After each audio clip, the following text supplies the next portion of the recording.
It's time to feel what you've been bottling up. Life in rural America isn't easy. The long hours, the constant pressures, the demands of the land, livestock, and family, it all takes a toll. We're tough and we've got grit, but somewhere along the way, toughness started meaning bottling up emotions and powering through. But here's the truth. That strategy, it's not working and it's poisoning us. Maybe you've noticed and maybe you haven't, but the numbers don't lie. We're breaking down and it's showing up in our bodies, our relationships, and in the rising suicide rates in agriculture. You don't have to carry any of it alone. There's another way. If you're ready to stop being weighed down and start moving forward, my one-on-one good movement guidance is now open. Visit the link in the show notes to learn more and see if one-on-one guidance could be for you.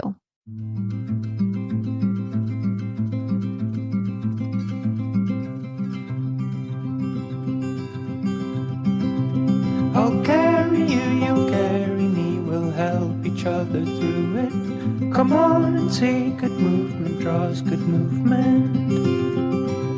Welcome to Good Movement Draws Good Movement, the podcast where farmers, ranchers, and rural folks can grow relationally through awareness, understanding, and effective communication. Hey, it's T. I'm your host, and I, along with my guests, will be covering topics related to drawing good movement. Things like self and social awareness, brain science, positive psychology, extending grace, and so much more. We'll share tools that can help you understand why you are the way you are, why others are the way they are, and how you can use that to step out of self-told lies with grace and compassion to draw good movement in conversations, relationships, and life in rural America. Let's go draw good movement. Welcome back to the Good Movement Draws Good Movement podcast. Before we get into the episode today, I want to tell you about the 2024 Nebraska Women in Ag Heard That Conference. This year's conference will be in North Platte, Nebraska, June 10th and 11th. The focus of the conference is beef cattle reproduction. Monday afternoon starts with a tour of TD Angus, followed by dinner and keynote speaker Terryn.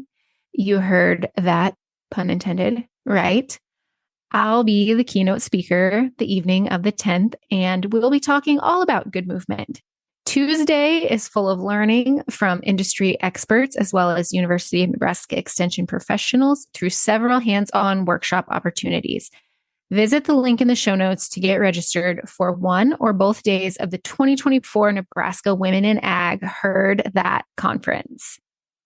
Now into the episode. Full disclosure, this episode was supposed to be one with Tom and I giving an update and a follow-up on our last episode together.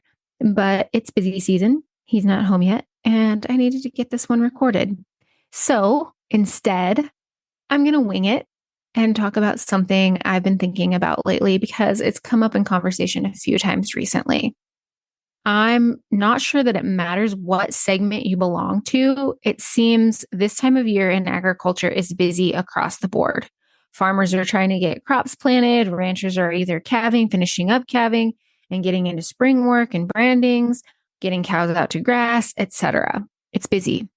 And then on top of that, the weather may or may not be cooperating. It might be too dry for grass and crops to grow, or too wet to get the crops in or the cows out.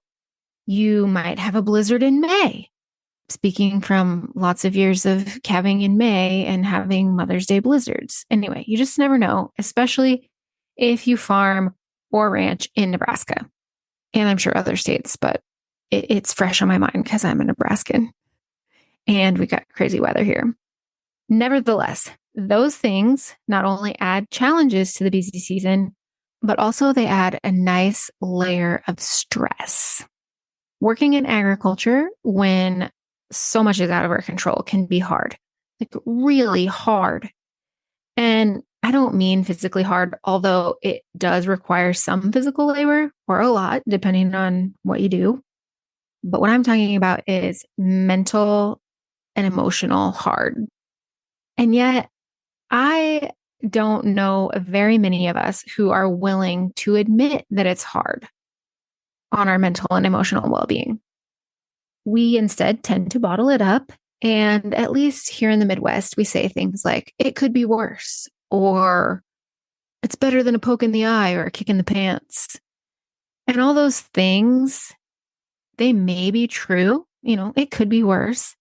And maybe it is better than a poke in the eye or a kick in the pants. But what's wrong with being honest with ourselves and others and just saying, you know what? This sucks. This is hard. What's wrong with that? I'll tell you what's wrong with it. Nothing. There's absolutely nothing wrong with admitting that sometimes things just suck. There's nothing wrong with acknowledging feelings. There's nothing wrong with telling the truth when someone asks us, how are you? Or how's it going? The person asking might be taken aback the first time you say something other than good or the like, because the norm is to smile and say, oh, I can't complain. But there's nothing wrong with answering honestly if things aren't all hunky-dory. There's nothing wrong with it. And we should make honest answers the norm so that when people ask us, they're not taken aback. They just expect it. And while we're on the topic of normalizing things, like I just alluded to, we should normalize asking those questions, seeking an honest answer, instead of asking it as a nicety in passing. Let's ask those questions with genuine curiosity. And when someone gives us the usual, let's make sure that they know they don't need to BS us. I've actually been implementing this for a while now. I'll ask someone how they're doing, and I'll add on, don't BS me. If you're actually good, that's awesome. I'm here for it. But please know, I'm also here for it if you're not good. I'm here for how you are really doing. As we learned in episode 25, holding on to feelings and emotions doesn't help us. It causes us pain, physical pain, like literal physical pain when we hold on to emotions. Our bodies store them. It can cause us illness, like real illness and sickness. Emotions don't just magically move along when we shove them down. No, nope. Suppressed emotions are actually more like mold. They don't go away in the dark. The dark is where they grow. They get bigger, they get nastier, they don't go away. But you know what the best way to prevent mold from taking over is? Light. Same with emotions. Not literal light like with mold, but light as in letting them out, acknowledging them, speaking them. So what I'm proposing is that we take the lid off the bottles we've been stashing our emotions in and speak them to ourselves, to a friend, to a spouse, a counselor, to a stranger if that feels easier. But speak them. Let's not keep them bottled up in the dark.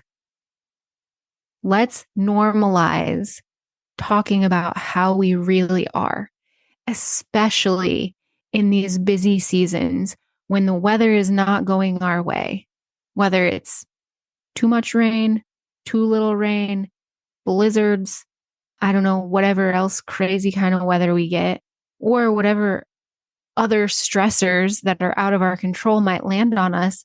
Let's normalize talking about that.